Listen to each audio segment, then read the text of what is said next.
Saat ini Asia Tenggara merupakan kawasan dengan pertumbuhan ekonomi digital terbesar dan tercepat di dunia. Sebagai bentuk dukungan pemerintah agar UMKM di Indonesia dapat memanfaatkan momentum ini dengan Go Digital, beberapa waktu lalu, kompetisi bertajuk Pahlawan Digital UMKM telah berhasil digelar dan sukses menyaring talenta para inovator muda digitalisasi UMKM di tanah air. Kisah inspiratif mereka dibagikan dalam dialog produktif Rabu Utama yang digelar secara virtual melalui kanal YouTube Forum Merdeka Barat 9 dan Kemkominfo RI pada Rabu 11 November 2020. Turut dihadirkan pemenang pertama dari kompetisi Pahlawan Digital UMKM bersama dengan Putri Tanjung selaku penggagas dan Vicky Satari, staf khusus Kementerian Koperasi Usaha Kecil Menengah.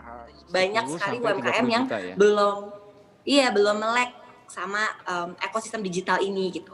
Jadi banyak sekali UMKM kita yang perlu dibantu untuk terhubung ke digital. Nah di saat yang sama Mas, saya ngelihat banyak sekali anak muda kreatif yang hadir dengan inovasi digital membantu UMKM go digital. Nah jadi saya merasa dengan banyaknya inovator muda seperti mereka yang membantu UMKM go digital, maka UMKM kita bisa sejahtera dan insya Allah bisa lebih berkembang lagi gitu. Makanya dalam program Pahlawan Digital UMKM tahun ini disebutkan ada lebih dari 100 inovator muda mendaftar, di mana 80% diantaranya merupakan peserta dari luar Jakarta.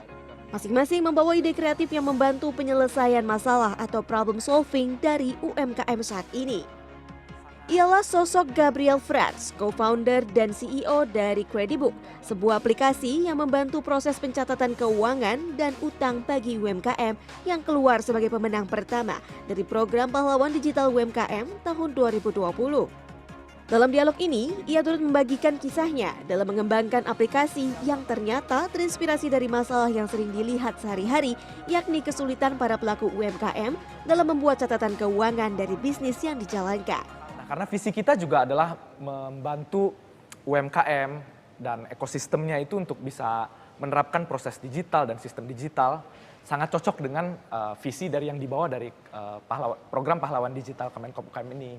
Dan kita lihat di lapangan tuh ngobrol-ngobrol gitu ya dengan toko, dengan pemilik warung. Mereka itu sering kehilangan catatannya basah atau hilang gitu ya. Nah, itu menurut saya sesuatu yang harus di-solve. Nah, disitulah ide awal muncul gimana kalau kertas dan buku ini kita pindahkan ke aplikasi digital. Disebutkan staf khusus Kemenkop UKM RI, para pelaku UMKM di Indonesia saat ini memang sedang berjuang menghadapi tantangan mengembangkan bisnis di tengah pandemi COVID-19. Indonesia kini ada di fase kedua yang disebut sebagai reaktivasi usaha, di mana fokus pemerintah adalah membantu pelaku bisnis dapat kembali bergerak, salah satunya dengan digitalisasi. Nah, sekarang kita ada di fase yang kedua, reactivation atau reaktivasi usaha. Yang ketiga nanti ada di regrow atau redevelop gitu ya. Nah di fase reaktivasi ini fokus dari pemerintah dalam hal ini Kemenkop UKM adalah membantu usaha dari para pelaku ini sebetulnya bisa bergerak lagi Mas. Baik dari sisi supply maupun demand side. Program Pahlawan Digital UMKM ini rencananya akan digelar rutin setiap tahunnya agar semakin banyak lagi inovator muda yang dapat membantu UMKM di Indonesia untuk go digital dan mampu bersaing di kancah dunia. Nabila Putri, Robin Kitt, Jakarta. Bersama menjadi pahlawan untuk Indonesia.